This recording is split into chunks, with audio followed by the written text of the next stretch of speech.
हरे कृष्णा कृष्णा कृष्णा हरे हरे, हरे राम राम राम हरे हरे, हरे कृष्णा कृष्णा कृष्णा हरे हरे, हरे राम राम राम हरे हरे। मुखं करोति वाचालं पंगुं लंघयते गिरिं, यत्कृपातमहं वन्दे श्रीगुरुदीनतारिणं, परमानन्दममाधवं श्रीचैतन्य ईश्वरम्।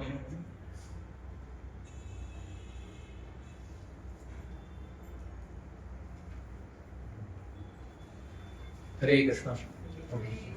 तो आप सभी का स्वागत है हमारा साप्ताहिक कार्यक्रम में, जहां पर हम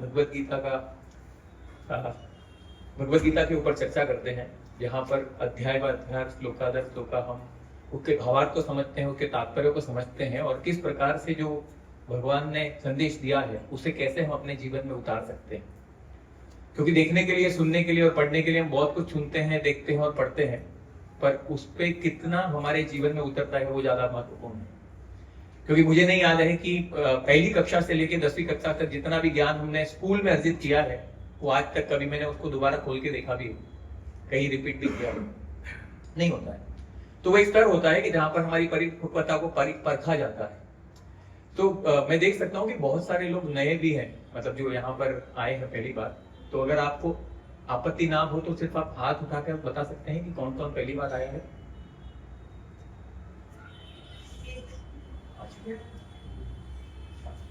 धन्यवाद। क्योंकि हम जो अभी चैप्टर्स पढ़ रहे हैं ना, वो चैप्टर 3rd चैप्टर है। तो हर सनातन धर्म को मानने वाले, अपने आप को हिंदू बताने वाले, सबको ये पता होना चाहिए कि भगवत गीता जो है वो कहाँ आता है, किसका पार्ट है भगवत गीता। हम लोग यहाँ पे पुस्तक कीर्तन करते हैं तो सब बोलते हैं हमारे पास है, हमारे पास है, हमारे घर में रखा है, कपड़े में बांध के रखा है, तिलक करके रखा है, पूजा करते हैं, आरती करते हैं। पर भगवत गीता कहाँ पर आता है? भगवत गीता महाभारत का पार्ट है। ठीक है, महाभारत में भगवत गीता आते हैं। भगवत गीता में 7 श्लोक है और 18 अध्याय। इतना तो हमको पता होना चाहिए। ठीक है, और कोशिश ये रहनी चाहिए कि कम से कम भगवत गीता का हमको 1 श्लोक आना चाहिए, सिवाय इसके कि यदा यदा धर्मश्च, है ना।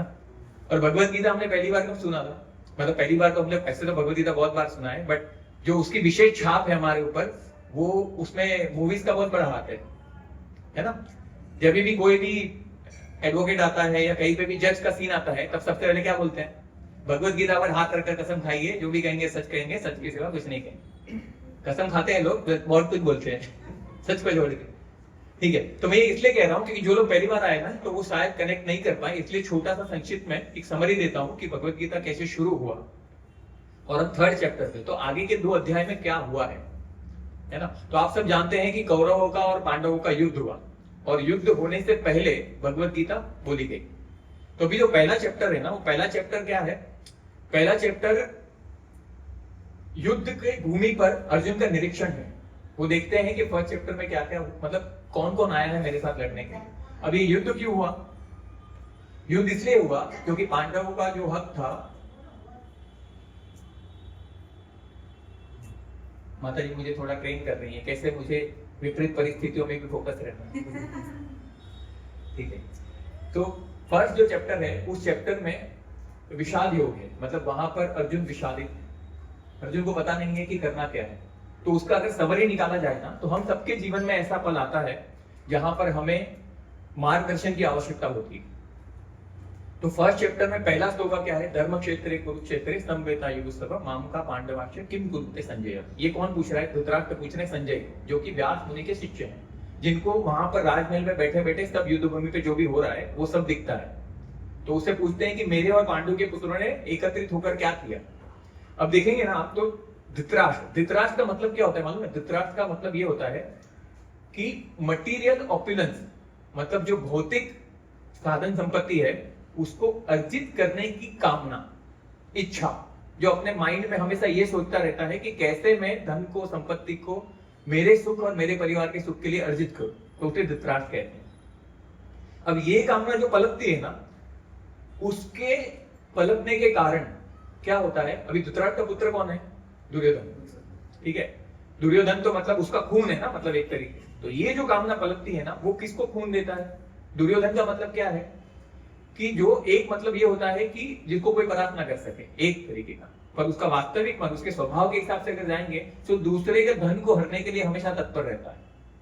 तो धृतराष्ट्र जो है वो योजना बनाता है और मटेरियल ऑपुलेंसेस को एकत्रित करने का उसका भाव है, और किसको ब्लर देता है? दुर्योधन जो है वो एग्जीक्यूटर है, मतलब उसको वो जो दिमाग में योजना बनाई है उसको कार्यान्वित करने वाला दुर्योधन है। ठीक है, तो अभी यहां पर एक्चुअली में जो राज्य है वो राज्य किसका था? महाराज पांडु का था। और पांडु जब महाराज थे तो वो उन्होंने वेकेशन के लिए 3 महीने कहीं गए थे, तो तब तक इनको सौंप कर गए थे, क्योंकि धृतराष्ट्र राजा नहीं बन सकते थे। क्यों नहीं बन सकते थे? क्योंकि वो अंध थे, और राजा होने के लिए अंधता एक अयोग्यता है, इसी वजह से। हालांकि वो बड़े थे, पर जिसको राज्य मिला है उसका वो अधिकार है, और वो कुछ समय के लिए, मतलब वो बोलते हैं टेम्परेरी सब्स्टिट्यूट करके उनको छोड़ के गए थे। लेकिन जब वो वापस आए तो उनको अपनी गद्दी, अपना पावर पोजीशन इतना रास आ गया कि उन्होंने वो देने से इनकार कर दिया। तो फिर क्या हुआ? फिर पांडु जी का निधन हुआ, और उनके जो बड़े पुत्र थे, वास्तव में जिसका राज्य है उसका जो बड़ा पुत्र होता है वो गादी का। तो इधर जन्म किसका हुआ? पहले युधिष्ठिर का। तो युधिष्ठिर बनने चाहिए, पर इन्होंने जो छीन लिया उसको दिया नहीं वापस, और इनको लगता था कि मैं राजा हूं तो मेरा पुत्र ही राजा बनना चाहिए, दुर्योधन, जिसकी कोई योग्यता नहीं है फिर भी। तो ये जो फर्स्ट चैप्टर है उसमें अभी अर्जुन के सामने क्या दुविधा है? बहुत बार हमारे साथ भी ऐसा होता है कि जब हम जीवन में कोई संकल्प करते हैं, कुछ कार्य करने के लिए करते हैं, तो हम अपना मन बनाते हैं और उस कार्य को करने के लिए आगे बढ़ते हैं। पर एक ऐसा पड़ाव आता है जहां पर हम उस कार्य को करने के लिए दुविधा में पड़ जाते हैं, चाहे वो हमारे रिसोर्सेस हमारे पास ना हो, हमारी क्षमता ना हो, या हम वीक पड़ जाते हैं। तो अर्जुन के साथ भी वही हुआ। तो अर्जुन के साथ जो हुआ ना वो हम सबके जीवन में होता है। अभी आप बोलेंगे कि भौतिक जगत में सबके जीवन में कठिनाइयां आती हैं, तकलीफें आती हैं, तो ये क्यों आती है? क्या कारण है उसका आने का? आप मुझे ऐसा मत फील कराइए कि मैं प्रवक्ता हूं और लेक्चर दे रहा हूं मैं आप लोग के साथ इंटरेक्टिव सेशन करना चाहता हूं। पास्ट के कर्म के कारण, बट वो पास्ट के कर्मों के कारण हमारे जीवन में जो दुविधा आती है, पर उसका जो दूसरा उद्देश्य है, जो शास्त्रों के आधार पर देखते हैं ना, तो शास्त्रों के आधार पर हमारे जीवन में आने वाले हर एक पड़ाव, हर एक घटनाएं भगवान के द्वारा सुनियोजित की गई ऐसी एक स्थिति है जहां पर हमें अलार्म किया जाए। कोई भी दुविधा आती है ना, तो उसमें हमसे यह अपेक्षित है कि उसमें हम उस अलार्म को सुने, और अलार्म को सुनने के बाद हम उड़ जाएं। हम क्या करते हैं? अलार्म को सुनते हैं, नूस करते हैं, वापस सो जाते हैं, और फिर बहुत लेट उठते हैं। तब तक शायद बहुत लेट हो गया होता है ना? तो हमारे जीवन में आने वाली जितनी भी तकलीफ है वो भगवान के द्वारा अरेंज किया हुआ अलार्म है। तो ये सबके जीवन में आता है। अर्जुन के जीवन में भी आया, पर वो उठे, कंफ्यूज थे, जागे और भगवान से मार्गदर्शन मांगा।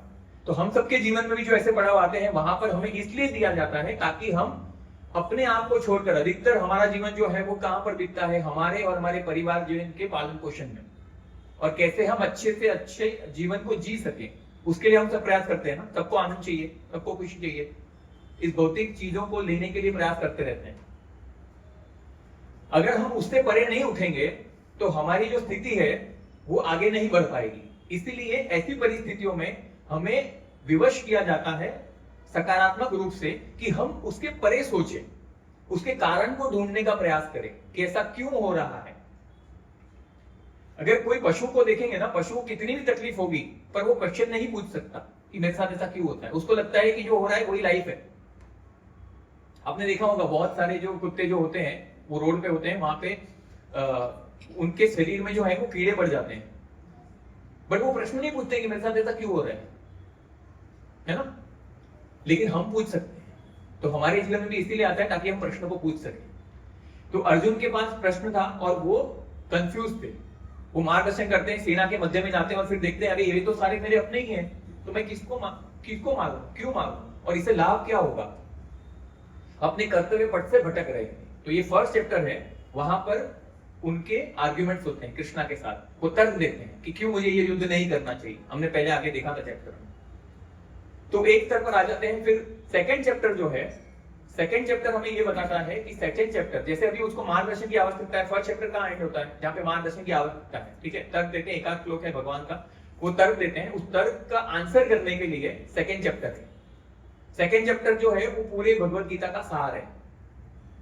उसमें ये बताया जाता है संक्षिप्त में, पूरे चैप्टर का अगर निष्कर्ष निकाला जाए तो ये बताया जाता है कि वास्तव में जो ज्ञान चाहिए हमें हमारे कर्तव्य पथ पर अड़े रहने के लिए, और वास्तव में धर्म के आधार पर करने वाले कर्तव्यों के लिए हमें क्या करना चाहिए, तो उसका मार्गदर्शन कैसे मिलेगा। तो सबसे पहला हमें गुरु का शरण लेना चाहिए।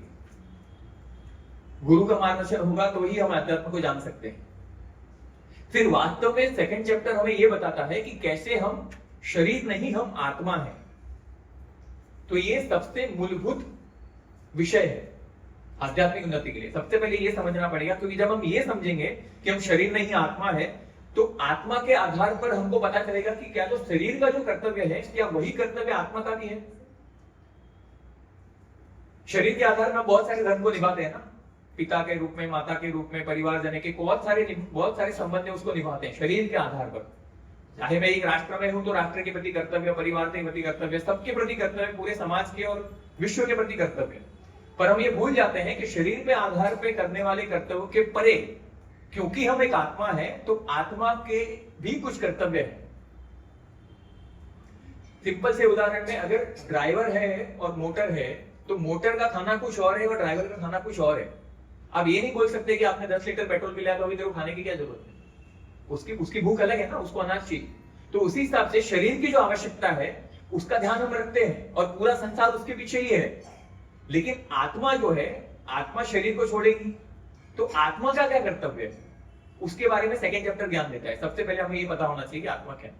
तो सेकंड चैप्टर में 7 श्लोका तक अर्जुन के सारे तर्क होते हैं, और फिर हार कर भगवान को विनती करते हैं कि आप मेरे गुरु हैं, मुझे मार्गदर्शन दीजिए। 7 श्लोका से वास्तव में भगवद गीता स्टार्ट होता है, where Arjun is accepted Krishna as a spiritual master. ठीक है, तो आइडेंटिटी हो गया, गुरु का हो गया, आइडेंटिटी हो गया। फिर हमारे 2 ड्यूटीज हो गए, शरीर के आधार पर और आत्मा के आधार पर। और फिर ये जो ड्यूटी करते हैं जो आत्मा के आधार पर, आत्मा को जानने वाला, आत्मा के कर्तव्य को समझने वाले के क्या लक्षण होते हैं, उसका भी विवरण सेकंड चैप्टर में दिया है, जिसे हम एक्रोनिम में गीता कहते हैं। तो वास्तव में जो ए है वो आनंदमय आत्मा, आनंदमय आत्मा, मतलब जो खुद की आत्मा का ज्ञान अर्जित करने के बाद उसके कर्तव्य। जो थर्ड चैप्टर है, अभी भगवान ने उसको बुद्धि योग के द्वारा समझा दिया कि आपके कर्तव्य से आगे आपका बुद्धि से विचार करो कि वास्तव में बुद्धि के आधार पर लिया जाने वाला निर्णय सही होगा। अभी अर्जुन फिर से कंफ्यूज हो गए। आप एक तरफ कह रहे हैं कि अपना कर्तव्य करो और फिर बोलते हो बुद्धि से सोचो। अभी बुद्धि से जो सोच रहे हैं, बुद्धि तो मेरी बोलती है कि मेरे परिवारजनों को क्यों मारूं, है ना। आपने बोला कर्तव्य करना है, अपना ड्यूटी करना है, धर्म करना है, पर आप बोल रहे हो कि बुद्धि को भी लगाओ।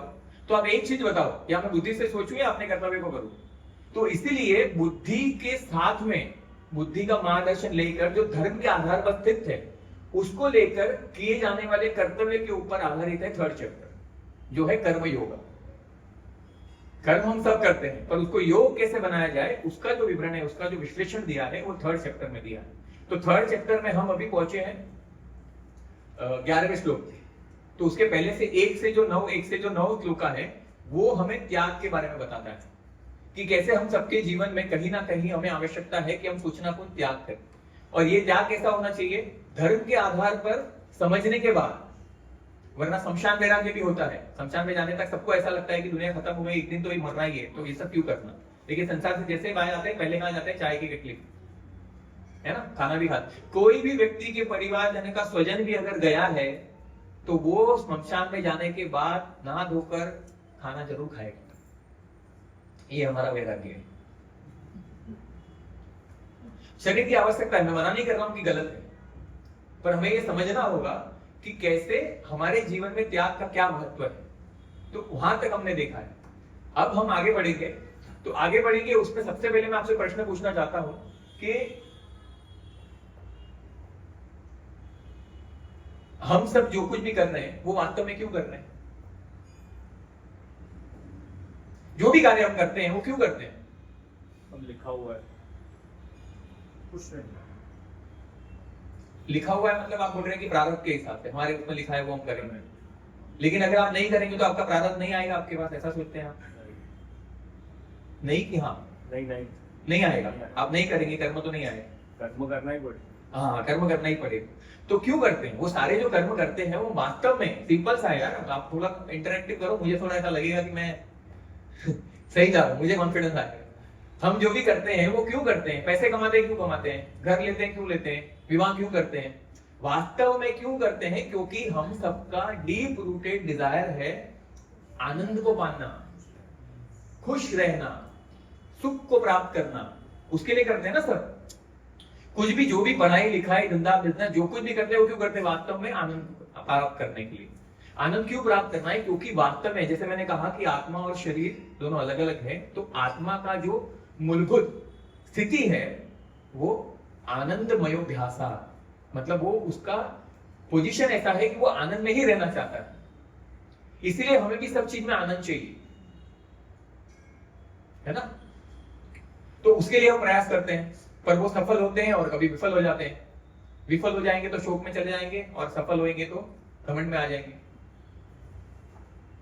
तो ये जो प्रयास करते हैं हम यहां पर, उससे क्या होता है, उसमें हम इतने निमग्न हो जाते हैं कि सिर्फ उससे पाने के लिए हम सब कुछ भूल जाते हैं। हमें कौन से कर्म करने चाहिए, कौन से कर्म नहीं करने चाहिए। हमारा basically we forget the discrimination, कि हमारा क्या कर्तव्य है और क्या कर्तव्य नहीं है, उसे भूल जाते हैं। अब एंजॉयमेंट करना चाहिए कि नहीं करना चाहिए?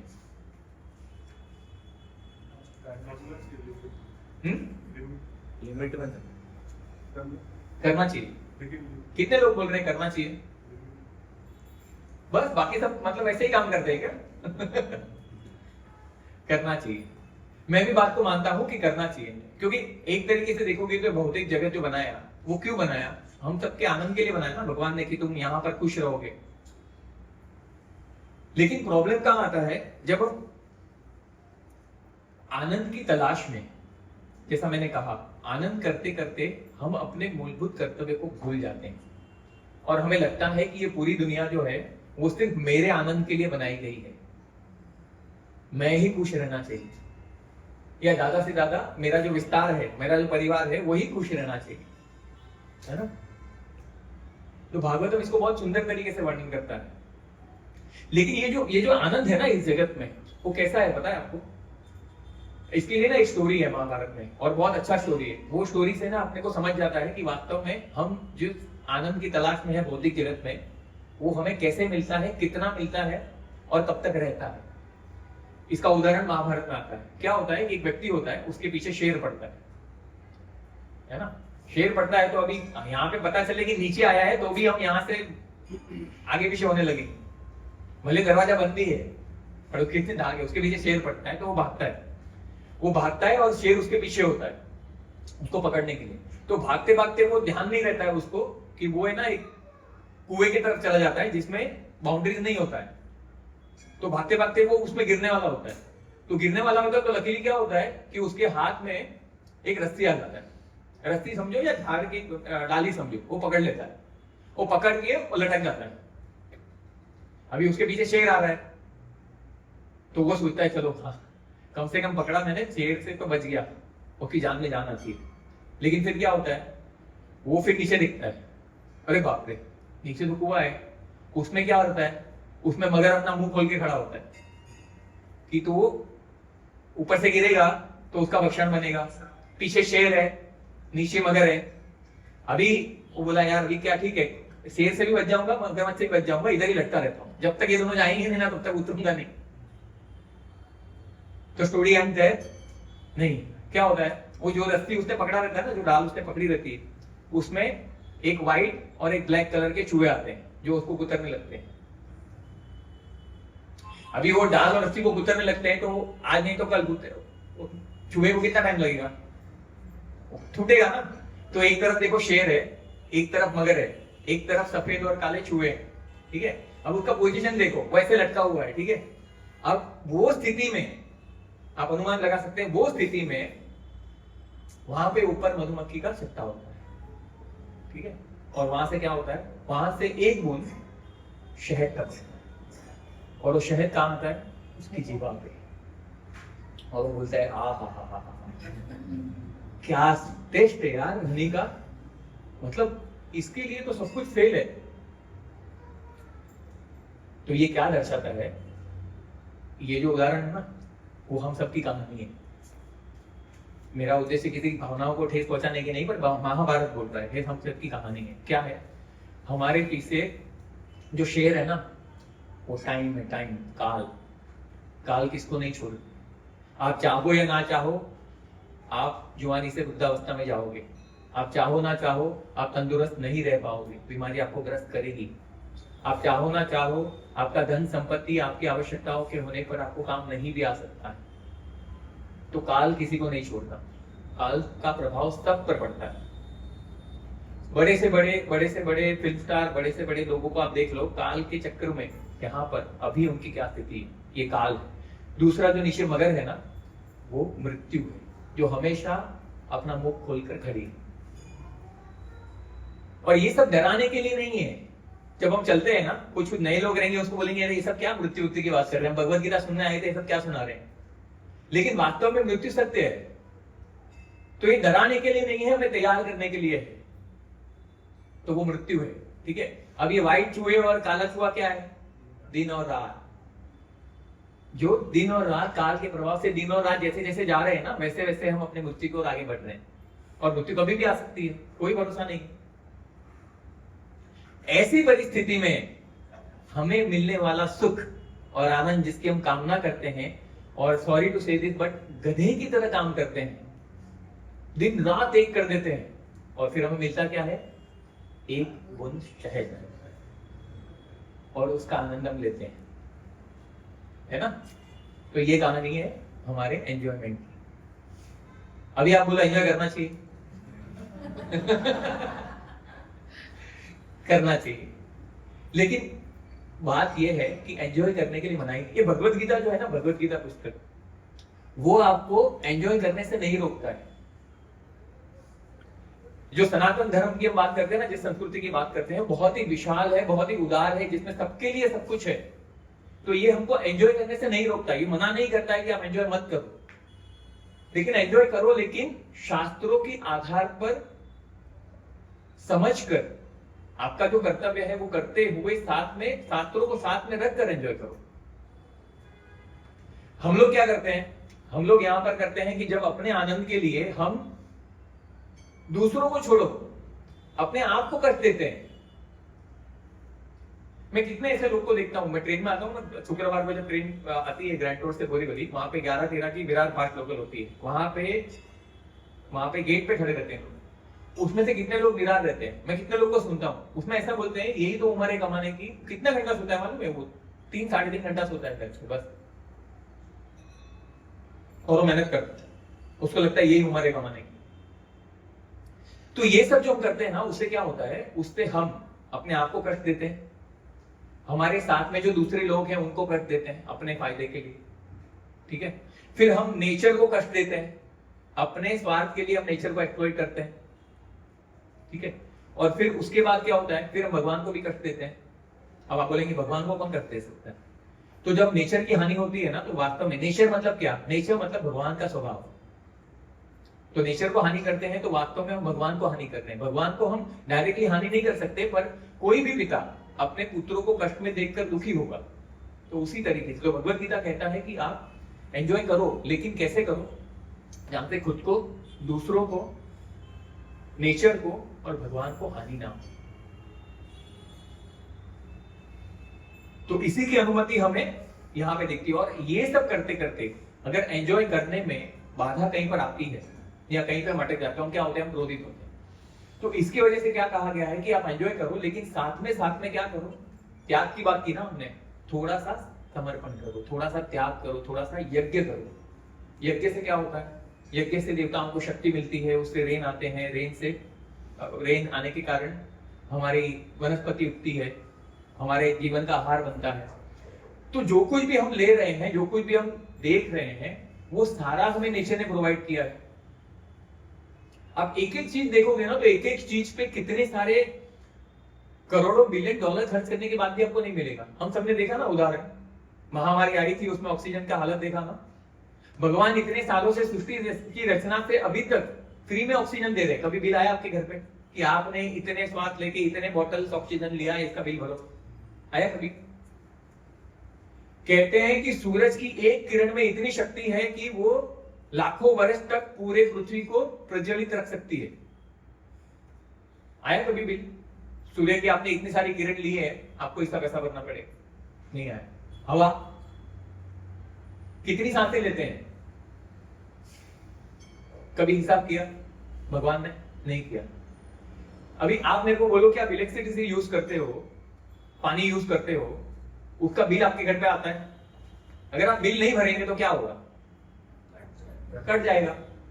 तो आपको बिल भरना पड़ेगा ना उसको चालू रखने के लिए। लेकिन भगवान ने आज तक कभी बिल नहीं मांगा और हम भरते भी नहीं है। भरना छोड़ो, हम पूछते भी नहीं है ना?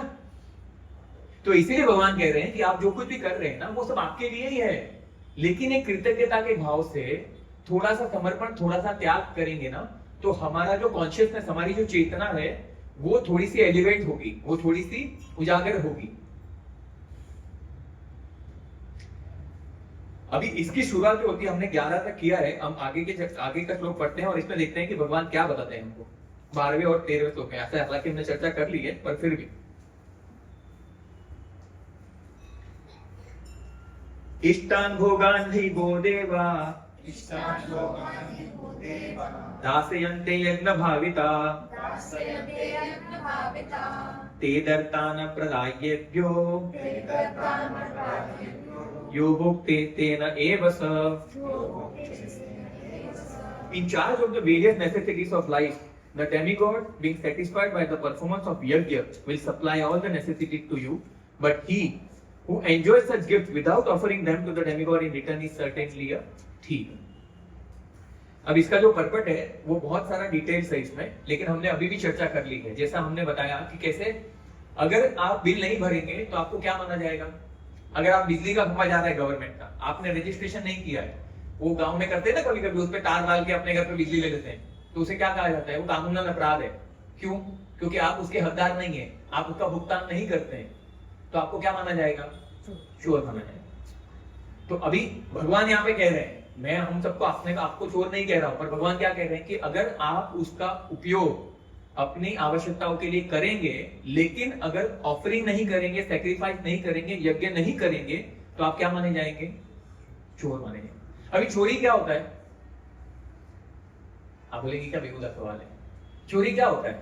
अगर यहाँ पे अपने हक के अलावा यूज कर, मतलब जो दूसरे के हक का है उसको ले लेना, और ले लेना चोरी नहीं है, पर उसकी अनुमति के बिना, उसको बिना बताए ले लेना चोरी, और उसका भुगतान नहीं करना वो चोरी। तो इसलिए भगवान कह रहे हैं कि अगर हम ये नहीं करेंगे तो हम शास्त्रों के आधार पर हम चोर हैं, क्योंकि हम इतना सब कुछ यूज कर रहे हैं और कुछ भी नहीं दे रहे हैं। तो 13 श्लोक का भी इससे रिलेवेंट ही है। यज्ञ शिष्टासिना संतो मुच्यन्ते सर्व किल्बिषे भुजन्ते ते त्वदं पापा ये पच्यन्त्यात्म कारणात्। The devotees of the Lord are released from all kind of sin because they eat food which is offered first for sacrifice. Others who prepare food for personal sense enjoyment verily eat only sin. अब धर्म जो होता है ना, धर्म की हम बात करते हैं क्योंकि धर्म हमारे आवश्यक है, क्योंकि हम एंजॉय कर रहे हैं, उसमें धर्म का मार्गदर्शक लेकर हमें एंजॉय करना है, शास्त्रों की मर्यादा में रहकर। तो धर्म कहां से शुरू होता है जानते हैं? सबसे पहला धर्म जो होता है ना, वो रसोई से शुरू होता है। जब रसोई में कुकिंग होता है ना, जब रसोई बनती है तो सबसे पहला धर्म वहां से शुरू होता है। जैसा अन्न वैसा मन, जैसा आप खाएंगे उसी प्रकार से आपकी चेतना बनेगी, आपके विचार शक्ति बनेगी। इसका उदाहरण क्या होता है? इसमें ये ना एक राजा होते हैं और वो राजा एक सन्यासी के पास जाते हैं और सन्यासी से बहुत ज्यादा प्रभावित होते हैं, और सन्यासी के पास जाते हैं और प्रभावित होते हैं तो उनसे कहते हैं कि आप कृपया करके मेरे महल पे पधारिए और मैं आपकी सेवा करना चाहता हूँ, को प्रसाद खिलाना चाहता हूँ। तो सन्यासी ने कहा कि भाई मैं तो सन्यासी हूँ, कहीं पे राज घराने में जाना मेरे लिए वर्जित है और मैं कहीं का भोजन नहीं करता। तो वो बहुत विनती करते हैं कि आप बट एक बार आ जाइए, मेरा जो राजमहल है वो पवित्र हो जाएगा, मुझे थोड़ी सुकृति मिलेगी एक भक्त की सेवा करने की। तो बहुत मनाते हैं। तो उसका मन रखने के लिए वो सन्यासी जो है वो उनके घर पे चले जाते हैं, मतलब राजा के महल में चले जाते हैं। अब राजा के महल में जाने के बाद क्या होता है, राजा के महल में जाने के बाद तो उनसे अच्छे अच्छे पकवान खिलाते हैं।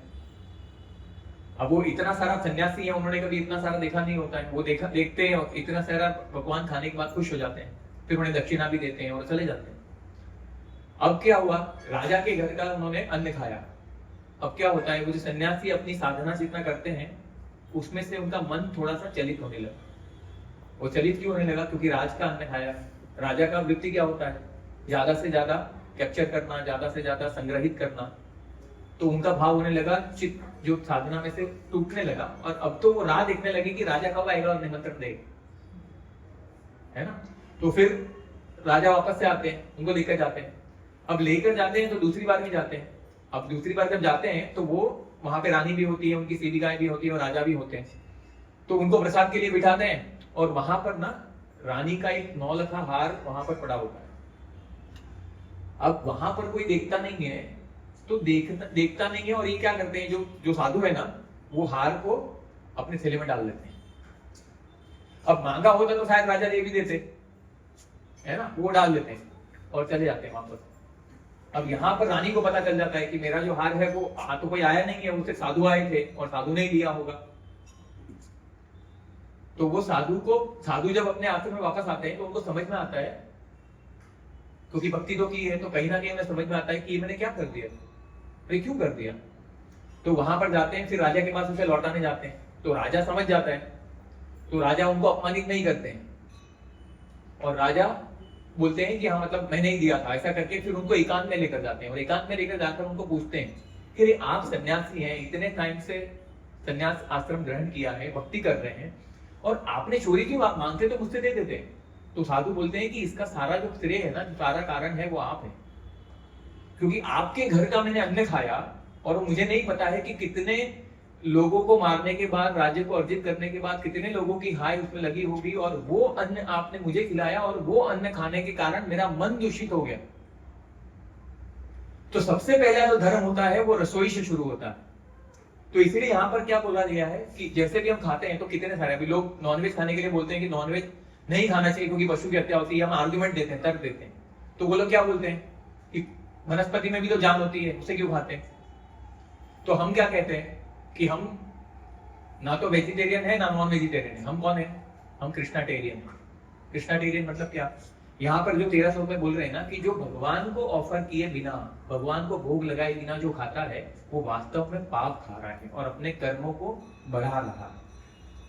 तो जो कुछ भी हम खाते हैं, इसलिए कोई बहुत बड़ी बात नहीं है, जो कुछ भी हम खाते हैं हमारे जीवन में, जो भी पकता है घर में, उसे हमें सात्विकता से बनाकर भगवान को तुलसी पत्र रखकर भगवान को अर्पण करना है।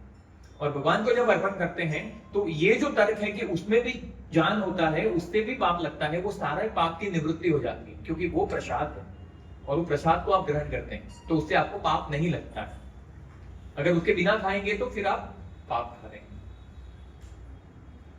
तो इसलिए बहुत आवश्यक है कि जब घर में कुकिंग होता है तो जो भाव है हमारा वो भगवान को, ठाकुर जी को अर्पण करने के लिए उस भाव में कुकिंग है। आप जिस भाव से कुकिंग करेंगे, आप देख लेना, आपको करना है ना, आप देख लेना, एक दिन पे आप बहुत ऐसा तामसी वाला, मतलब बहुत ज्यादा मिर्च मसाला, बहुत ज्यादा लहसुन प्याज ऐसा अगर खाया होगा, उस दिन आपकी चेतना देखना, और जिस दिन आपने सात्विक रसोई खाई है उस दिन आपकी चेतना देखना, आपको फर्क पड़ जाए, आपको समझ में आ जाएगा।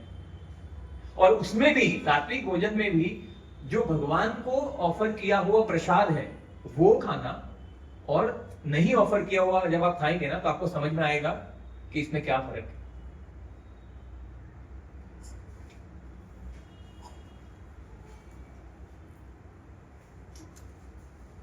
अभी 14, 15 और 16 ये तीनों जो श्लोका है ना, हम वो साथ में पढ़ेंगे और फिर उसमें जो भी उसका निष्कर्ष है उस पर चर्चा करेंगे, ठीक है। अन्नात् भवति भूतानि पर्जन्यात् तत्तंभव, यज्ञात् भवति पर्जन्यो यज्ञ कर्म समुद्भव। All living bodies subsist on the food grain which are produced from the rain. Rains are produced by the performance of yajna and yajna is born of a prescribed duty. हमने पहले ही चर्चा की है कि कैसे यज्ञ हमारा कर्तव्य करना।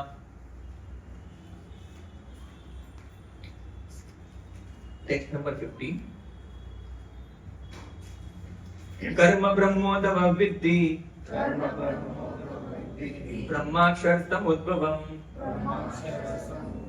तस्मात् सर्वगतं ब्रह्म नित्यं यज्ञे प्रतिष्ठितम्. Regulated activities are prescribed in the Vedas, and the Vedas are directly manifested from the Supreme Personality of Godhead. Consequently, the all-pervading transcendent is eternally situated in the act of sacrifice. मतलब यहाँ पर क्या कह रहे हैं कि जो वेदांत है, हमें धर्म का आधार लेना है तो कैसे मिलेगा? धर्म का जो निष्कर्ष है, धर्म की जो आज्ञा है, वो कहाँ पर है? वेदांत में.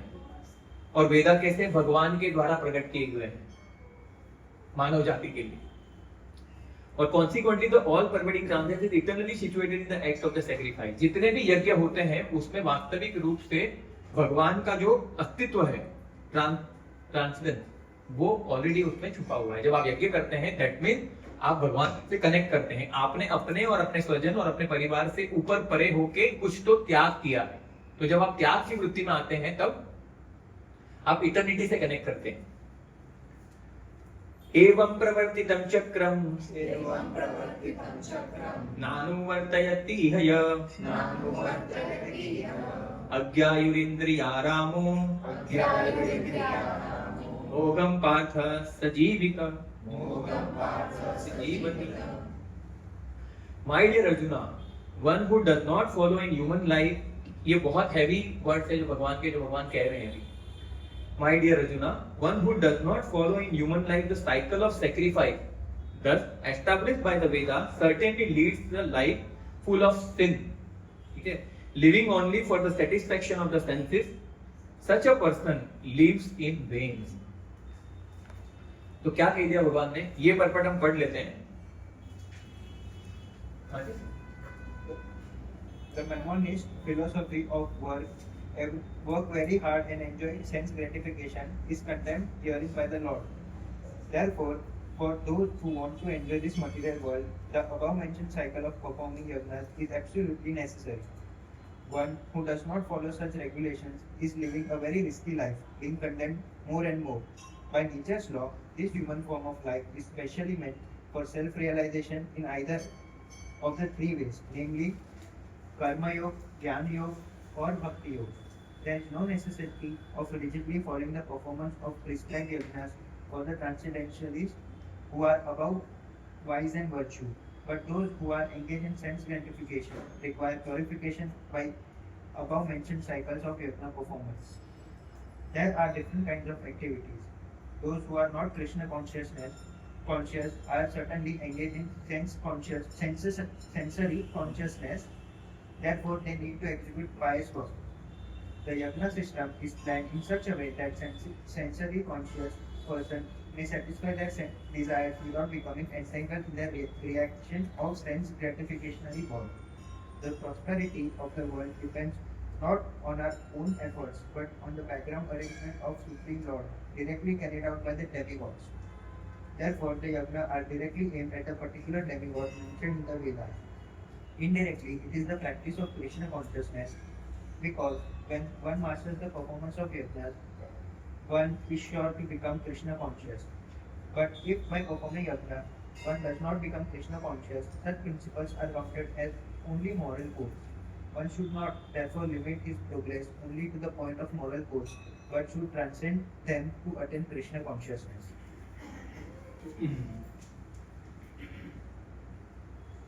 तो हमें यहाँ पर समझ में आ गया कि भगवान ने कह दिया कि अगर आप सेक्रीफाइस नहीं करते हैं, अगर आप यज्ञ नहीं करते हैं, तो फिर आप एक पापमय जीवन जी रहे हैं. और पापमय जीवन ऐसा है जो आपके जीवन को व्यर्थ कर देगा. हम कहते हैं ना कि जो मनुष्य जीवन है बहुत मृत्युओं के बाद मिलता है, 84 लाख योनियों में जाने के बाद. अगर ये आपने यज्ञ नहीं किया और भगवान के अस्तित्व को नहीं समझा, तो आपने अपने जीवन को गंवा दिया. और फिर हो सकता है कि कर्म के आधार पर आपको और निचली योनि में जाना पड़ सके. अब यहाँ पर आती है कि तो करने का क्या मतलब, क्या करें हम? अब भगवान ने बोला यज्ञ करो. अभी यज्ञ करने के लिए, यज्ञ मतलब जैसे यज्ञ आता है ना, तो हमारे दिमाग में क्या आता है कि बड़ा सा हवन कुंड हो, बहुत सारे ब्राह्मण हो, मंत्रों का उच्चारण करते हो, उसमें आहुति डालते हो, उसे हम यज्ञ कहते हैं.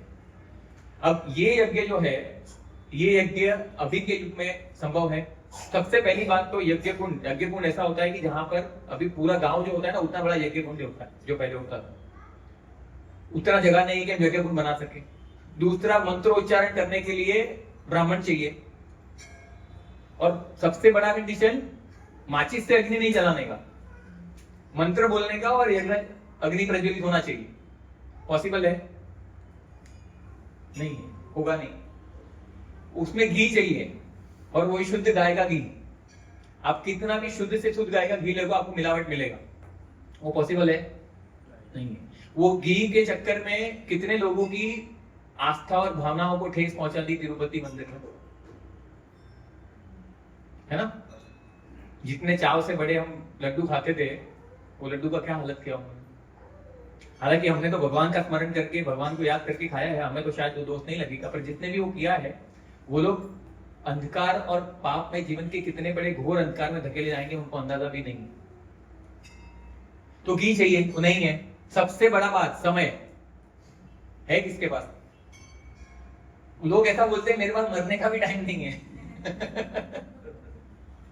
है ना? देखते पुस्तक वितरण करते हैं तो लोग रुकने का तो छोड़ दो, वो अपनी धुन में जाते हैं, वो देखते भी नहीं है, इग्नोर कर देते हैं। आप एग्जिस्ट ही नहीं करते उनके लिए। उसमें भी विशेष रूप से कोई अगर धोती कुर्ता में जाएगा तिलक तिलक लगा के, तो वो देख के रास्ता बदल देते हैं उधर से, कितना भी पकड़ो आएंगे नहीं आप तो ये पॉसिबल नहीं है। तो क्या करें कलयुग में, क्या करें?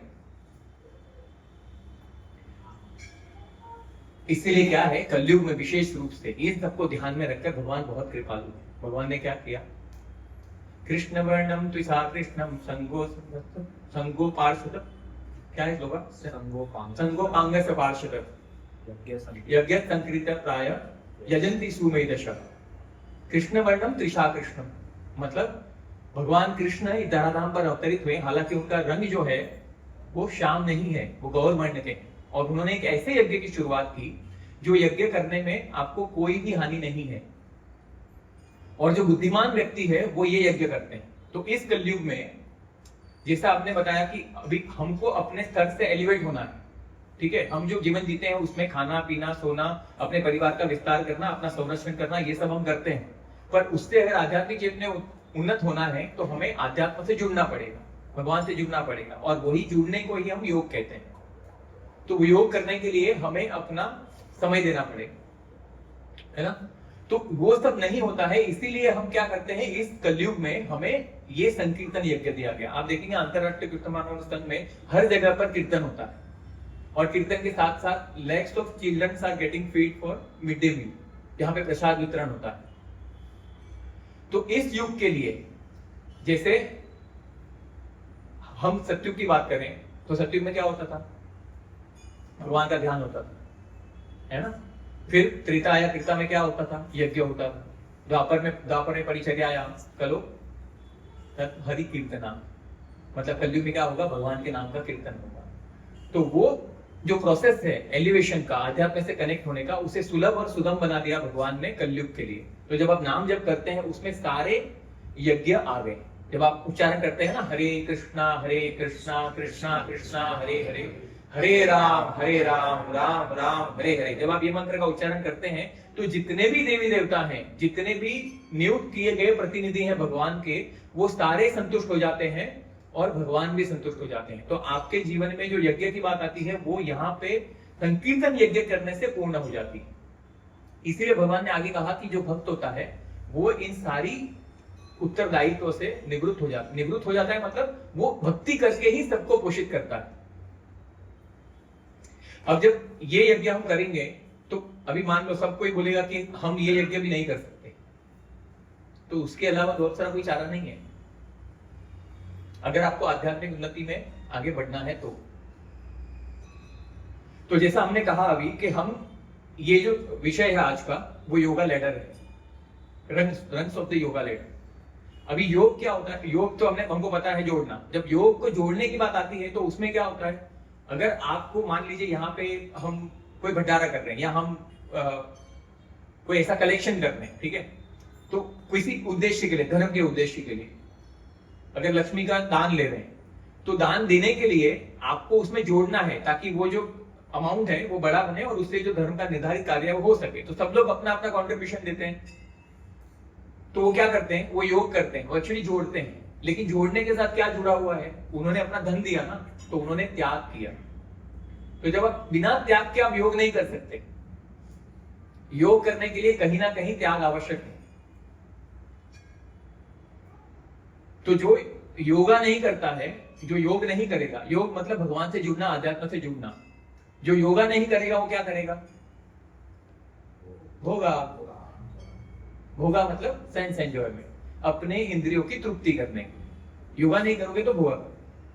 लेकिन मैं फिर से कह रहा हूं कि यहां पर हमारा जो धर्म है, हमारी जो संस्कृति है, वहां पर इतनी विशाल है कि भगवान कहते हैं कि ठीक है, तुम्हारा डिजायर हम सबके पास है। कौन ऐसा है जो बोलेगा कि मेरे पास डिजायर नहीं है? कोई है यहाँ पे? कोई नहीं कह सकता कि मेरे पास डिजायर नहीं है। डिजायर नहीं है ये बोलना भी एक डिजायर है ना? तो सबके पास डिजायर है। अब वो डिजायर को फुलफिल करने के लिए हम कार्य करते हैं। तो डिजायर को फुलफिल करना शास्त्रों में अनुमति दी गई कि आप अपने, ठीक है, आपके पास डिजायर है तो आप उसको फुलफिल करो। कैसे फुलफिल करो? ठीक है, आप जो कुछ भी कमाते हो, अर्जित करते हो, उसके आधार पर यज्ञ करो, उसके आधार पर कंट्रीब्यूशन दो, थोड़ा सा त्याग करो और अपनी इच्छाओं को तृप्त करो। ठीक है, उसकी अनुमति है शास्त्रों में, आप वो कीजिए। तो ये जो लैडर है ना, ये अल्टीमेटली क्या है कि हम उस स्थिति पर पहुंचना चाहते हैं जहां पर हम किसी भी प्रकार की व्यक्तिगत इच्छा को ना रखें। अब डायरेक्टली वहां पर पहुंचना सबके लिए संभव नहीं है। बोलेंगे, अरे आप बोलोगे कि आपने ना इच्छा निवृत्त हो जाओ, आपको पूरा सेल्फलेस सर्विस करना है, सेल्फलेस सेवा करना है। तो वो यहां है सेल्फलेस सेवा, और हम कहां फंसे हैं? सेल्फिशनेस में। तो उसके बीच का जो मार्ग है ना, उसको लेडर कहा जाता है। कैसे वहां पे इवेंचुअली हम लोग एलिवेट होते हैं, कैसे उच्च स्तर पर जाएंगे। तो उससे सबसे जो नीचे पायदान है ना, ये जो सेक्शन है ना, ये सेक्शन में बड़े बड़े भगवत गीता के अध्ययन करने वाले, समझने वाले, ये जो योगा लेडर है ना, it is comparatively most complicated to understand. थोड़ा आप लोग के लिए भी टेक्निक होगा, पर मैं इसको एकदम सिंपल प्रयास करूंगा कि सिंपल उदाहरण के साथ मैं समझा सकूं कि कैसे हमको भगवान कृष्ण है वो कैसे एलिवेट करने के लिए प्रेरित कर रहे हैं। तो अगर डिजायर है तो डिजायर को फुलफिल करने के लिए हम कार्य करेंगे, उसके साथ थोड़ा सेक्रीफाइस करके डिजायर फुलफिल करेंगे। तो उसको क्या बोलते हैं? कर्मकांड।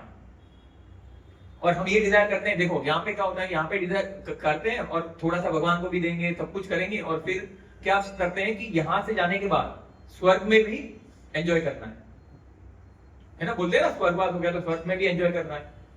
नंदिकानंद गार्डन है, वहां पर जाना है, वहां पे सोमरस पीना है। तो वो सारा एंजॉयमेंट भी हम यहां पर लेकर भी वहां की तैयारी करते हैं। तो ये हो गया कर्म कांड, कि मतलब अपने किए जा रहे कर्म के आधार पर आप उसके फल की इच्छा रखते हो और आप उसे भोगना चाहते हो। ये कर्म कांड हो गया। दूसरा क्या होता है? दूसरा होता है सकाम कर्म। कर्मकांड के ऊपर होता है सकाम कर्म, जहां पर क्या होता है, जहां पे आपने अपनी इच्छा को थोड़ा सा एलिवेट किया है और आप ये समझ रहे हैं कि मैं जो कुछ भी कर रहा हूं उसे सात्विक तरीके से किया जाए। सकाम कर्म की बात आती है, केवल कर्मकांड पे नहीं। लेकिन सकाम कर्म में क्या है? सेवा तो करना है, लेकिन उसके पीछे क्या है? उसके पीछे उसका रिजल्ट से भी मैं अटैच हूं, रिजल्ट से भी मैं आसक्त हूं। रिजल्ट भी चाहिए मुझे। मतलब मैं भक्ति करूंगा, लेकिन मुझे क्या मिलेगा? क्या मैं पास हो जाऊंगा? भगवान मेरी हेल्प करेंगे? क्या मुझे धन मिल जाएगा? क्या मुझे घर मिल जाएगा? क्या मेरे जीवन की सारी परिस्थितियां सुधर जाएगी? तो ये भक्ति करने के साथ अगर ये रख रहे हैं इच्छा, तो उसको कहते हैं सकाम कर्म। भक्ति भी कर रहे हैं और साथ में इच्छा भी है और उसका रिजल्ट भी चाहिए कि मुझे मिलना चाहिए, और मुझे इच्छा भी है रिजल्ट को भोगने की। अभी इसका एक बहुत अच्छा उदाहरण है, ब्रजविहारी को हमेशा एक उदाहरण देते हैं। सकाम कर्म को समझने का इससे अच्छा उदाहरण मुझे आज तक नहीं मिला। अभी क्या होता है, अभी पुस्तक वितरण का मंच चल रहा है ना, तो पुस्तक वितरण के मंच में हर अंतरराष्ट्रीय कृष्ण महामंडल संघ के मंदिरों में पुस्तक का वितरण होता है। तो ब्रजबिहारी प्रभु भी एक टाइम पे जो थे वो पुस्तक वितरण के इंचार्ज थे, जो बुक डिपार्टमेंट है डिस्ट्रीब्यूशन का, उसके इंचार्ज थे। और बहुत सारी पुस्तक वितरण करते थे, ट्रेन में जाते थे, हर जगह जाके बहुत सारे, मतलब दिन की 150 भगवत गीता वितरण करते थे।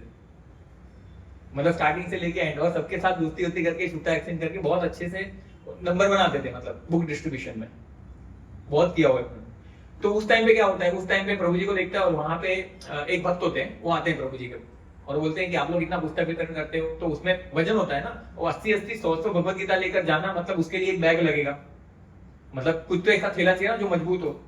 तो वो बताते हैं और वो बोलते हैं कि प्रभु जी आप मतलब पुस्तक वितरण करते हैं, तो मेरे पास एक आइडिया है, मेरे पास है ना जीन्स का बहुत अच्छा कपड़ा है, मैं उससे ना एक बैग बना देता हूँ, जो बैग लेकर आप जाएंगे उसे पहन भी सकते हैं और उसमें 50 से 60 भगवत गीता आ जाएगा और वो फटेगा भी नहीं, टूटेगा भी नहीं और it will be more comfortable. तो प्रभु जी को लगा अरे सही है यार, सेवा कर रहा है, अच्छा है, भगवान की सेवा होगी, ठीक है बना के लाओ। तो वो बना के लाता है और प्रभु जी को देता है, फिर बोलता है कैसा लगा मेरा सेवा? प्रभु जी बोला बहुत अच्छा है यार, भगवान की सेवा कर रहे हो इसमें। और फिर क्या किया उसने बिल दिया। उसने क्या किया, सेवा उसको करना था लेकिन उसको उसका दाम भी चाहिए था, तो गलत नहीं है, लेकिन प्रभु जी एक्सपेक्ट नहीं कर रहे थे कि वो बिल देगा, तो उसने बिल दिया। तो ये किसका उदाहरण है? ये सकाम कर्म का उदाहरण है। तभी प्रभु जी को समझा कि हाँ ये सकाम कर्म है, मतलब ये सेवा कर रहा है बट इसके साथ में इसको इसका फल भी चाहिए। अभी दूसरा क्या होगा, दूसरा वो सेवा करेगा। अभी इसके आगे का लेटर क्या होता है? सकाम कर्म हो गया।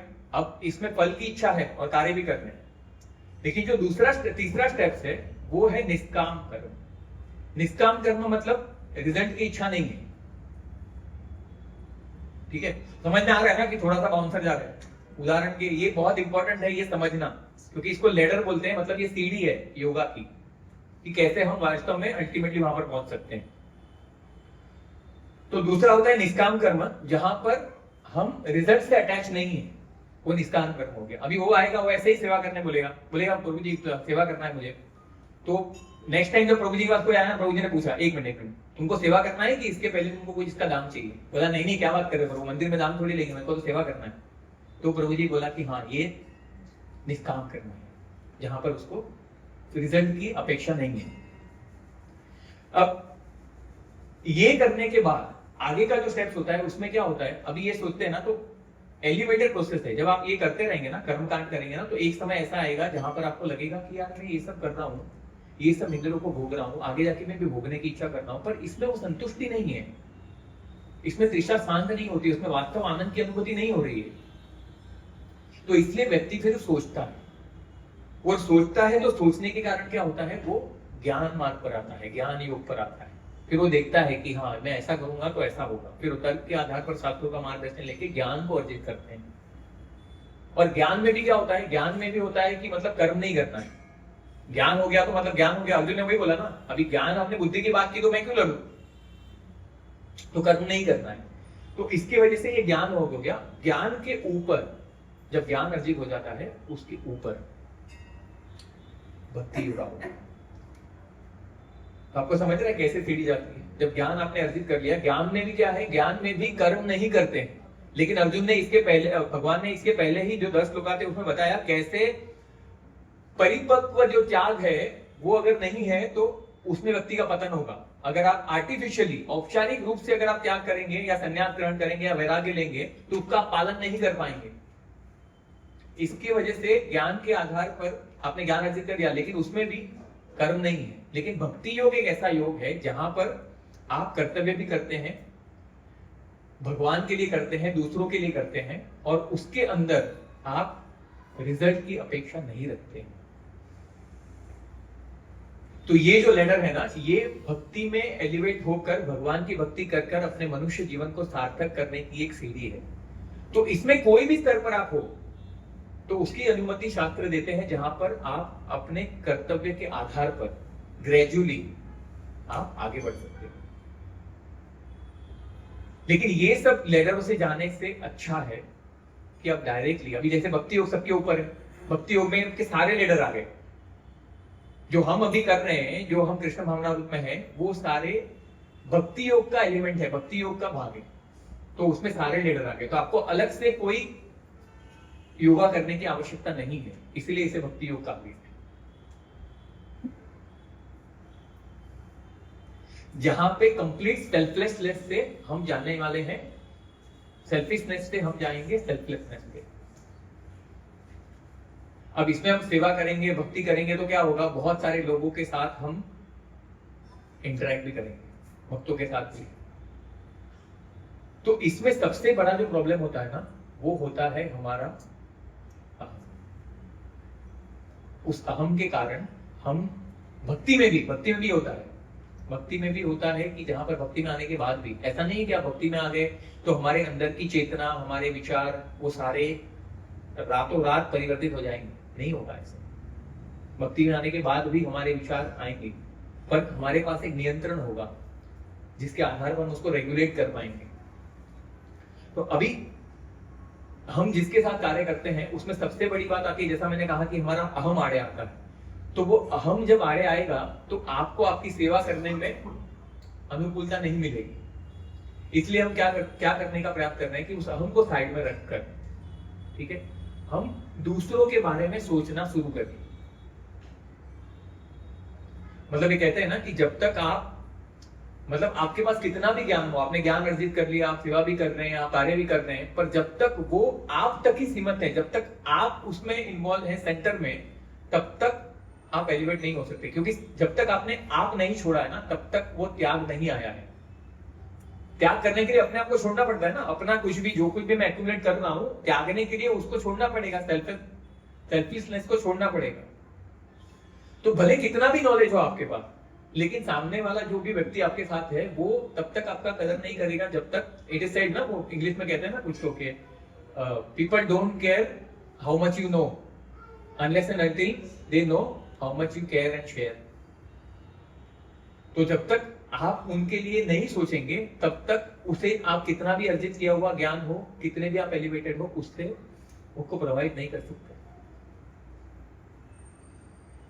अब ये जो विषय है ना, उस पे ये त्याग की बात आती है जब भी, तो उसमें मैं ये अंतिम पॉइंट है इसमें, जहां पे मैं ये समझाने का प्रयास कर रहा हूं कि ये जो त्याग की भावना है ना, वो हर जगह कार्य आती है। ऐसा नहीं कि सिर्फ भक्ति में आने के बाद ही करनी है, वो आप जीवन के किसी भी क्षेत्र में हो, आपको ये त्याग करना ही पड़ेगा कहीं ना कहीं। और सबसे महत्वपूर्ण, हम किससे जुड़े हुए हैं? हम समाज से जुड़े हुए हैं, परिवार से जुड़े हुए हैं, स्वजन से जुड़े हुए हैं। सबसे ज्यादा दिक्कत कहां आती है? रिलेशनशिप में, है ना। तो रिलेशनशिप में दिक्कत क्यों आती है? क्योंकि हम हमेशा हमारे बारे में सोचते हैं, खुद के बारे में सोचते हैं। तो जब हम दूसरे के बारे में सोचना शुरू करेंगे तो उसके लिए हमें 5 चीज को याद रखना है। जब हम 5 चीज के बारे में सोचेंगे ना, तो हमारा जो खुद को साइड पे रखने का जो भाव है वो और ज्यादा अग्रिम होगा, और ज्यादा उत्तेजित होगा। अगर हम चाहते हैं कि लोग हमारा रिस्पेक्ट करें, है ना, तो कब करेंगे लोग आपका रिस्पेक्ट? जब हम करेंगे। तो सब कुछ हमसे शुरू होता है। तो उसके लिए जो 5 पॉइंट है ना, वो बहुत इंपॉर्टेंट है। और मैं इसके लिए इस पे दबाव दे रहा हूं और इसके लिए थोड़ा सा प्रभाव डालने का कोशिश कर रहा हूं, क्योंकि हर व्यक्ति के जीवन में वो चाहे कुछ करे ना करे, संबंधों से जरूर जूझता है ना। कोई मानो या ना मानो, कहीं ना कहीं वो चाहे पति पत्नी का हो, या समाज में किसी सास ससुर का हो, या भाई बहन का हो, या कहीं पे भी हो, संबंधों में तकरार हमेशा आती है। तो इसलिए बहुत सुगम और सुलभ ये 5 जो तत्व है वो हमें देखना पड़ेगा कि अगर हमने ये 5 का पालन किया तो हम उस संबंध को त्याग के आधार पर जीवन भर टिका के रख सकते हैं। तो सबसे पहला क्या है? एंकरेजमेंट। अभी आप चाहते हैं कि आपको एंकरेजमेंट की आवश्यकता है कि नहीं? हमको मोटिवेशन चाहिए ना, हमको प्रेरणा चाहिए ना, कि कोई ना कोई हमें प्रेरणा दे। तो कब मिलेगी हमें प्रेरणा? कोई हमें कब मोटिवेट करेगा? जब हम किसी को मोटिवेट करेंगे, हम किसी को एंकरेज करेंगे। आपको मालूम है सबसे बड़ा दान जो है ना, वो क्या है? सबसे बड़ा दान जो है वो अभय दान है। अगर आपके परिवार में, आपके स्वजन में, आपके कहीं पे भी कोई भी रिलेटिव अगर मायूस है, उदास है, चिंतित है, अगर आपको एक वास्तविक भगवान की उपस्थिति का अनुभव करना है ना, तो जस्ट उसके पास जाकर उसको सहानुभूति दीजिए, उसको दिलासा दीजिए, उसको एनकरेज कीजिए, उसको मोटिवेट कीजिए। जब वो मोटिवेट होकर कार्यान्वित होगा ना, तो आपके हृदय में जो अनुभूति होगी ना, वो साक्षात भगवान दे रहे हैं। जब किसी को हम प्रेरणा देते हैं ना, कोई मायूस होता है, उसको उजागर करते हैं, उसे सपोर्ट करते हैं, उसे एनकरेज करते हैं, तो उसके जैसा अनुभव आप कितना भी रुपए खर्चे कर लो, आपको नहीं मिलेगा। और इस संसार में जितने भी लोगों ने सुखी होने का प्रयास किया है, वो सारे अंततः दुखी ही हैं। आप लिख के ले लो इस बात को। लेकिन सुखी कौन हो सकता है? जो हमेशा दूसरों को सुख देने का प्रयास करता है ना, वो उससे ज्यादा व्यक्ति और कोई सुखी नहीं हो सकता। जो ये सोचता है ना कि मैं तुमको कैसे खुश कर सकता हूं, वो ही व्यक्ति सुखी हो सकता है। दूसरा क्या है? पहला हो गया एंकरेजमेंट, दूसरा क्या है? एप्रिशिएशन। एप्रिशिएशन जरूरी है कि नहीं सबको?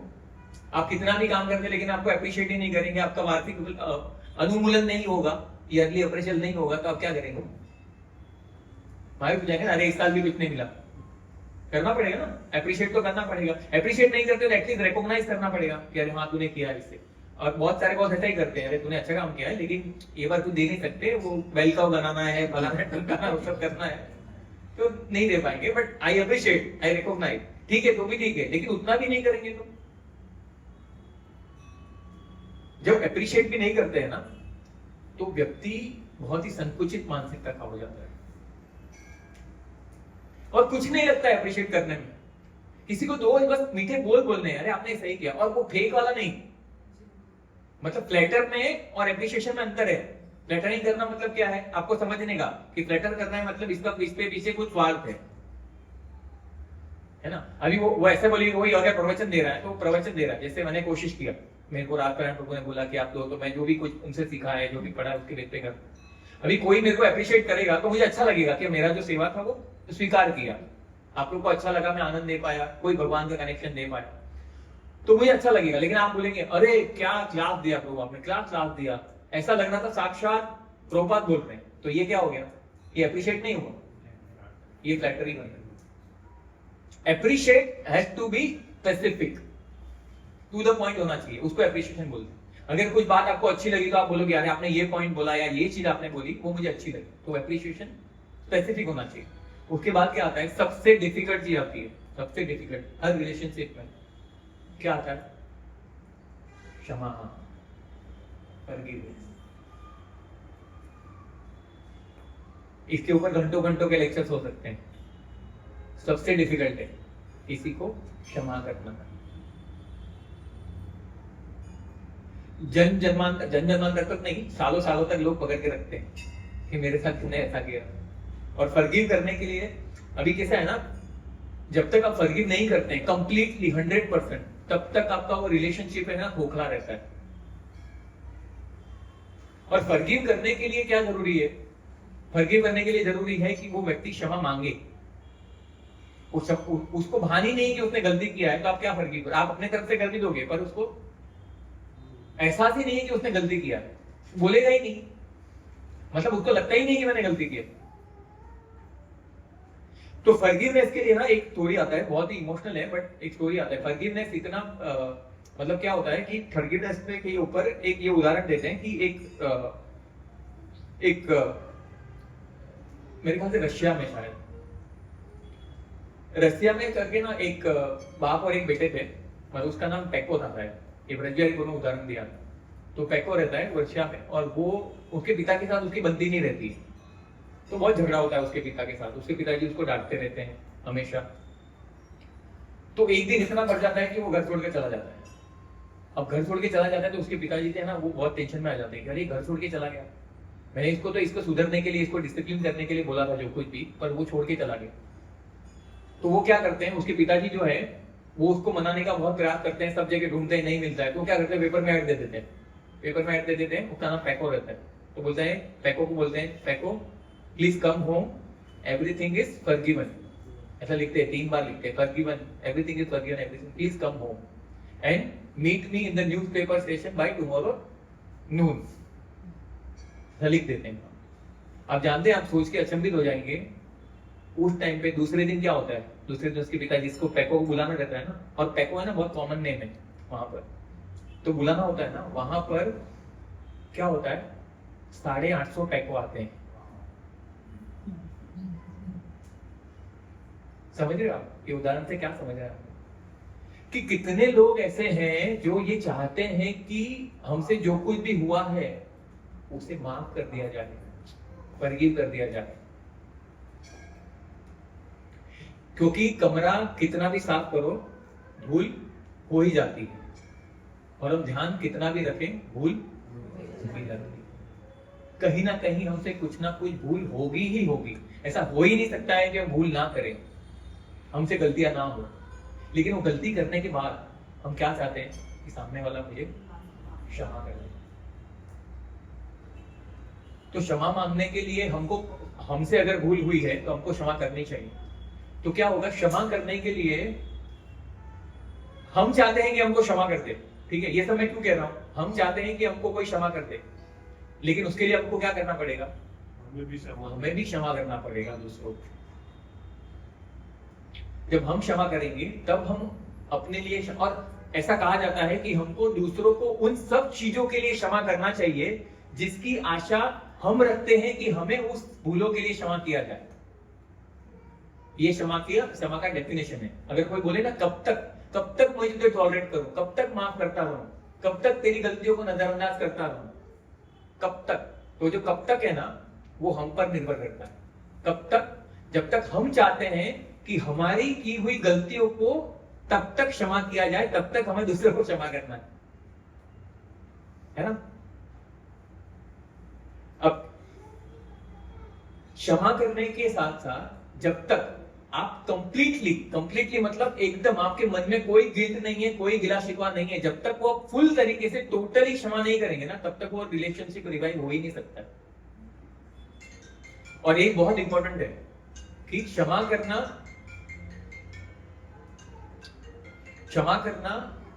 अपने हाथ में, ठीक है, ये हो सकता है, मैं ये बात को मानता हूं। कुछ कार्य ऐसे होते हैं जो हम जीवन भर नहीं भुला सकते। We can at least try to forgive. Forgetful is not in our hand. Forget कब कर सकते हैं, जब भगवान की कृपा हो। भगवान देते हैं ना स्मरण शक्ति और भूलने का पावर, भगवान देते हैं। तो फॉरगेट शायद आप नहीं कर सकते, लेकिन फॉरगिव तो कर ही सकते हैं। तो पहला क्या होगा, एंकरेजमेंट, दूसरा अपॉइंटमेंट, तीसरा फॉरगिवनेस, और चौथा सुनना। सब कोई सुनाना चाहता है ना, मतलब चाहता है कि मुझे मेरी आवाज सुनो, मुझे सुनो लो, मैं जो कहना चाहता हूं उसे सुनो। तो सुनना भी बहुत, हमारे पास समय कम है, सुनना भी बहुत ज्यादा महत्वपूर्ण है। अगर आप कुछ कार्य करते हैं और अगर आपके सामने आके कोई बोल रहा है, अगर आपने उससे नहीं सुना है, तो नहीं सुना है मतलब आप उसको समझ भी नहीं पाएंगे। तो उसका जो नेक्स्ट स्टेप है वो समझना होता है, दूसरों को समझना। तो इसका निष्कर्ष ये है कि कैसे जब अपने आप को साइड में रखकर, जब हम दूसरों के जगह पर अपने आप को रखते हैं, तब हमें समझना आता है कि वो व्यक्ति किस परिस्थिति से जूझ रहा है, किस परिस्थिति में। तब हमारे लिए उसे समझना, उसे क्षमा करना, उसे अप्रिशिएट करना, एनकरेज करना इजी हो जाता है। तो ये सब क्यों कह रहा हूं, ये सब योगा लेटर में कहां आता है। आप बोले कि योगा लेटर की बात कर रहे हैं, ये सब क्या बोल दिया, और ये सब क्यों बोल रहा हूं, कहां आता है ये योगा लेटर में।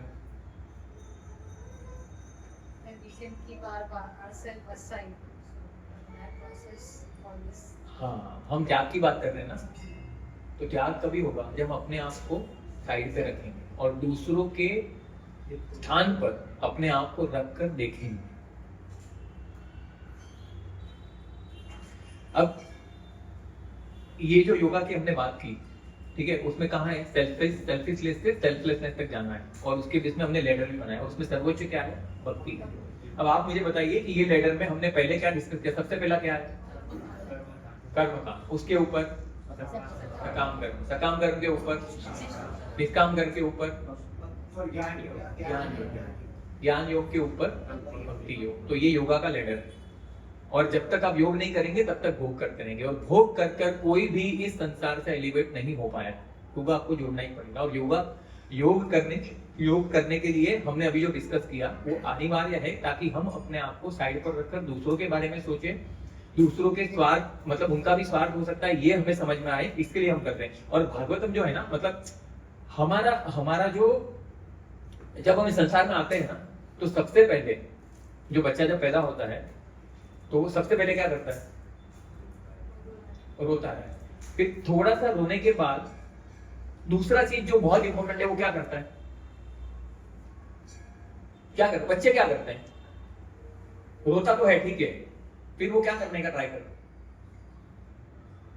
अरे यार सब बच्चे वाले को बताओ यार, मेरे को क्या मालूम बच्चे क्या करते हैं, क्या करते हैं।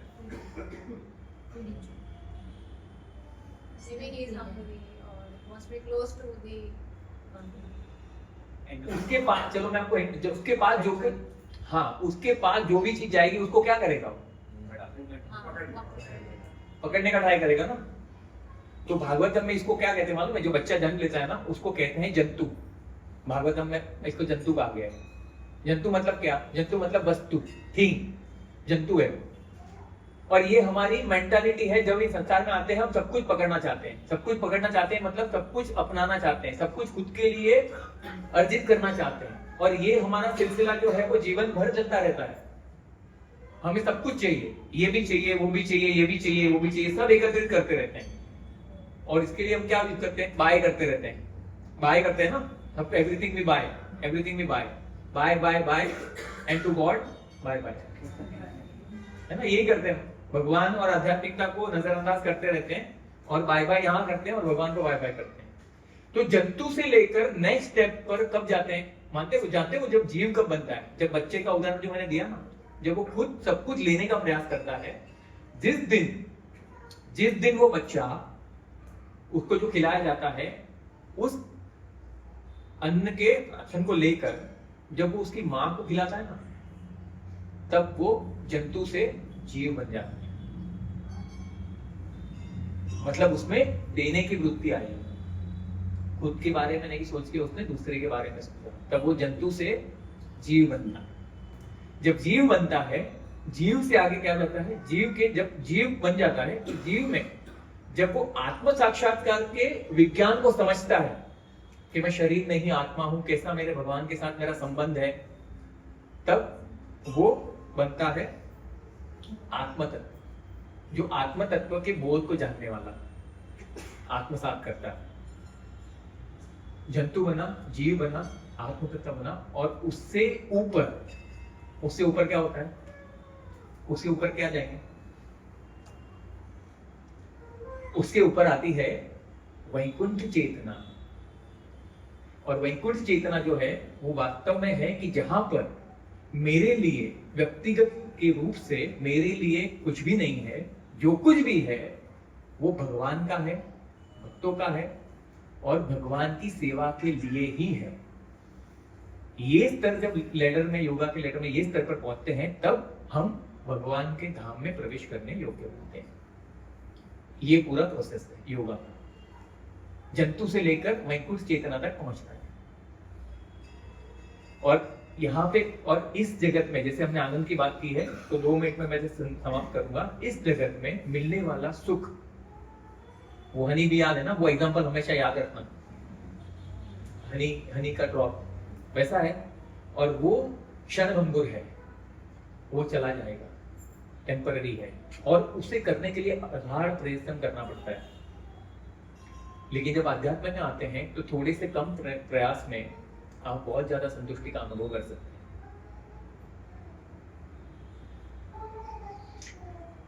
तो ये योगा के लिए हमें हमारे भोगा छोड़ने हैं। एलिवेट होने के लिए अपने आप को साइड पर रखकर, जो इस काल में, जो कलयुग का काल है, उसके अंदर जो योगा रेकमेंडेड है उसे हमें करना है। जहाँ पे भगवान का नाम, भगवान की कथाओं का श्रवण, लीलाओं का श्रवण, और जिसमें हम अपनी चेतना को शुद्ध कर हम इस परिस्थिति में पहुंचेंगे जहां पर हमारे स्वार्थ को छोड़कर परमार्थ की भावना जो है वो उजागर होगी। तब हम ये सोचेंगे कि सामने वाले व्यक्ति को भूख लगती है, सामने वाले व्यक्ति की भी जरूरतें हो सकती हैं। तब ये सोचते हैं, जिस दिन आपने अपने आप को छोड़कर दूसरों के बारे में सोचने का प्रयास शुरू कर दिया, उस दिन आप भगवान की विसिनिटी, भगवान का जो क्षेत्र है, भगवान की जो कृपा है, उसके रडार में आ गए और भगवान की दृष्टि सीधी वहां पर जाती है। जो त्याग करता है ना, भगवान उसको सबसे निकटता से देखते हैं और सबसे ज्यादा कृपा देते हैं, क्योंकि उसने अपने आप को छोड़ा है दूसरों के लिए, भगवान के लिए। तो जैसा मैंने पहले कहा था, हमने हमारे व्यक्तिगत स्वार्थ को छोड़कर अपने ना को कुछ ऐसा करना है जिससे हम दुखी हो, परिवार दुखी हो, नेचर दुखी हो, या भगवान के हम कुछ हानि पहुंचा सके। तो मेरा बस यही प्रार्थना है आपसे कि जो हम योगा की बात कर रहे हैं उसका सबसे सुलभ और सुगम तरीका है कि भगवान की वाणी, भगवान के वचनों को हम श्रवण करें, उनके नाम का कीर्तन करें, और उससे धीरे धीरे हम योगा के लेडर पे आगे बढ़ता जाए और वास्तविक अपनी मूलभूत चेतना को प्राप्त करें। बहुत बहुत धन्यवाद। किसी का कोई प्रश्न है, किसी कोई टिप्पणी करना चाहता है तो कर सकता है। 2 मिनट के लिए रुकेंगे आपको। आपने 5 बताया, encourage, appreciate, forgive and listen and understand. If you are listening, then you will be able to understand. और दूसरों को समझना भी बहुत बड़ी बात है। मतलब बोलते हैं ना कि मैं उसको समझता हूँ। हम बहुत बार धोखा भी खाते हैं, बट बहुत बार ऐसा होगा कि आपको लगेगा यार ये मेरे को क्यों नहीं समझ रहा है या क्यों नहीं समझ रही है ना। पूरा प्रयास करते हैं, हर तरीके से समझाने का प्रयास करते हैं, फिर भी नहीं समझते, तो क्या करना चाहिए? रिलेशनशिप छोड़ दे? नहीं छोड़ सकते। समझ नहीं पा रहे हैं उसको, वो हमको नहीं समझ पा रहे, तो हम क्या कर सकते हैं? हम ये कर सकते हैं कि हम भगवान के सामने प्रार्थना कर सकते हैं, भगवान मैं उसको समझाने का प्रयास कर रहा हूं या कर रही हूं, पर वो नहीं समझ रहा है या नहीं समझ रही है, तो आप मुझ पर कृपा कर कर मुझे ये समझा दीजिए कि वो मुझे क्यों नहीं समझ पा रहे, है ना। तो उससे हमारा काम आसान हो जाएगा। तो बेनिफिट ऑफ डाउट देके हम छोड़ सकते हैं, ठीक है भाई नहीं समझ रहा है तो अभी क्या करें, हमारा प्रयास कर लिया, लेकिन मुझे ये समझ आ जाए कि वो मुझे क्यों नहीं समझ पा रहा है, तो मैंने उस अपने स्वार्थ को छोड़ दिया, साइड पर रखा, मैंने उसको समझने का ट्राई किया। तो ये भगवान जब देखते हैं ना, तो आप भगवान की कृपा के पात्र बन जाते हैं। हर रिलेशन को रिवाइव करने के लिए हमें हमारी तरफ से ऑनेस्ट प्रयास करना चाहिए। सामने वाला नहीं मानता है तो फिर वो उसका लुकआउट है। पहली बात तो हम बोलते नहीं है, हम क्लैरिफाई करते नहीं है, और फिर एक्सपेक्ट करेंगे कि वो अपने आप सुलझ जाए, तो नहीं सुलझेगा, है ना। किसी का और कोई प्रश्न, कोई टिप्पणी? विशांत प्रभु कुछ मेरे लायक? कृष्णा माता जी, मंत्री माता जी, बहुत सारे लोग हैं यार, कुछ तो बोलो कोई। और एक बात ये मैं बोलूंगा, देखो जो डाउट होता है ना, डाउट वो श्रद्धा को मार देता है।